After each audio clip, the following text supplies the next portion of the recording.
Good morning friends, তোমরা সবাই কেমন আছো?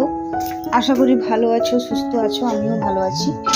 আজকে আবারও একটি নতুন ব্লগে তোমাদের সবাইকে স্বাগত জানিয়ে ব্লগটা শুরু করলাম। সকাল 6টায় ঘুম থেকে উঠেছি। আজ অনেক তাড়াতাড়ি উঠেছি, কেননা আজকে আমার হাজব্যান্ডের স্কুলে হচ্ছে খেলা আছে। তো খেলার জন্য তাকে 8টার মধ্যে স্কুল ঢুকতে হবে। তো যেহেতু খেয়ে দিয়ে যাবে না, এমনি ভাত মুড়ি খেয়ে যাবে, তো তার জন্য একটু তাড়াতাড়ি উঠেছি স্নান টান করবে বলে। তো সকালে উঠে যে বাসনগুলো ধুয়ে নিচ্ছি। বাসন বলতে সেরকম কোনো বাসন নেই, এই ভাতের হাঁড়িটুকু ছিল, সেটাই ধুয়ে নিচ্ছি।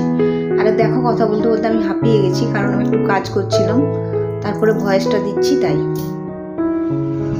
তো আমার হাজব্যান্ড হচ্ছে ঘুম থেকে উঠেছে, সে উঠে করে জল গরম হতে দিয়েছে, স্নান টান করবে, আর বললো যে স্নান টান করে একদম চা খাবে।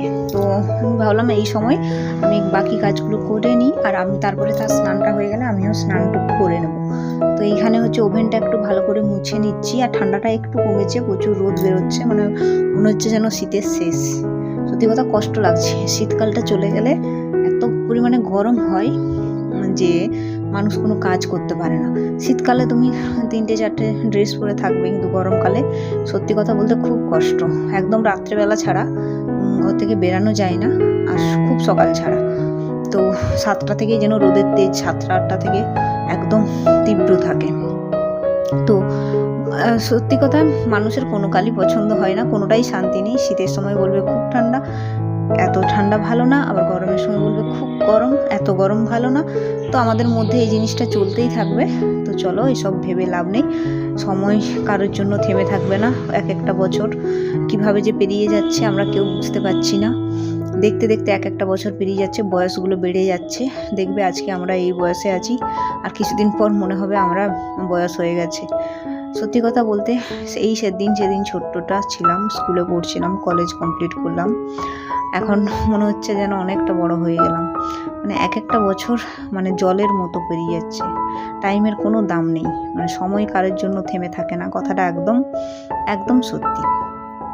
তো তোমরা কমেন্টে জানাবে কার কীরকম যাচ্ছে। আমার তো গতানুগতিকভাবে কাটছে, ঘরের কাজ বাজ, আর এই বেশ চলে যাচ্ছে। পড়াশোনা করতাম, তো সেটাও পরীক্ষা হচ্ছে না এখন যা সরকার, তো একদম পড়াশোনা করে কোনো লাভ নেই, পরীক্ষাগুলো হচ্ছে না। তো মানসিক ডিপ্রেশন নিয়ে তো কোনো রকম কোনো কাজ নেই, তার জন্য যে ব্লগিং খুলেছি, যে যাই হোক নিজের সময়টুকু কাটবে। তো তোমাদের সাথে কথা বলে বলে দেখো ঘরটাও মুছে নিচ্ছি, কারণ যেহেতু আমি স্নানটা করেই নেব, তো ভাবলাম ঘরটা মুছে নিই। আর আজকে আমি কিন্তু একা খাবো, তো রান্নাবান্না সেরকম কিচ্ছু রাখবো না, আলু সেদ্ধ ভাত আর একটু পোস্ত আর পেঁয়াজ দিয়ে পোস্ত বড়া করে নেবো, আর পারলে একটা ডিম ভেজে নেবো, ব্যাস এইটুকুই। আর সেরকম কিচ্ছু রান্নায় থাকবে না। তো কথা বলে বলে ঘরটা মুছে নিলাম, এরপর চলে এলাম, স্নানটা হয়ে গেছে, ভাতটা বসিয়ে দেবো। আর আমার হাজব্যান্ড হচ্ছে গেল আমাকে 2টো চপ এনে দেবে সকালবেলা মুড়ি খাওয়ার জন্য, সে তো ওখানে খেয়ে নেবে। তো বললো তোমাকে 2টো চপ এনে দিচ্ছি, তুমি খেয়ে নেবে। আর দুপুরবেলায় আমার একার জন্য ভাত বসিয়ে দিচ্ছি, চাল ছেড়ে দেবো। তো স্নানটা হয়ে গেছে, স্নান হয়ে যেতে না সত্যি কথা একদমই ঠান্ডা লাগেনি। এক তো ঠান্ডা কমে গেছে, আর ঠান্ডা নেই বললে সেরকম চলে, তাও কি বলবো। আর যাই হোক ভালো লাগছে মোটামুটি এই ওয়েদারটা, না খুব ঠান্ডা না বেশ গরম। সেই শরৎকাল আর এই ওয়েদারগুলো খুব ভালো লাগে। শরৎকালে দেখবে শীত আসার আগে ঠিক এরকম একটা ওয়েদার, আর এখন একটা ওয়েদার খুব ভালো। তো এদিকে একটা আলু ভাতে দিয়ে দেবো, কারণ আলু সেদ্ধ ভাতটা আমার হয়ে থাকবে, তারপরে একটু পোস্ত পেঁয়াজ ভাজবো আর খাওয়া দাওয়া করবো। তো এরপর মনে হচ্ছে একটু চা খেতে হবে, কারণ আমার হাজব্যান্ড চলে আসবে। তো দুজনের জন্য চা করেছিলাম, তার তো একদম সময় নেই। তো আজকে তো রান্না বান্নার কোনো সেরকম নেই, তোমাদেরকে কি দেখাবো বলো। তো ব্লগটা এখানেই শেষ করলাম, যদি ভালো লাগে অবশ্যই লাইক করে পাশে থাকো। তো আজকের মতো এখানে বিদায় নিলাম, টাটা, চলো।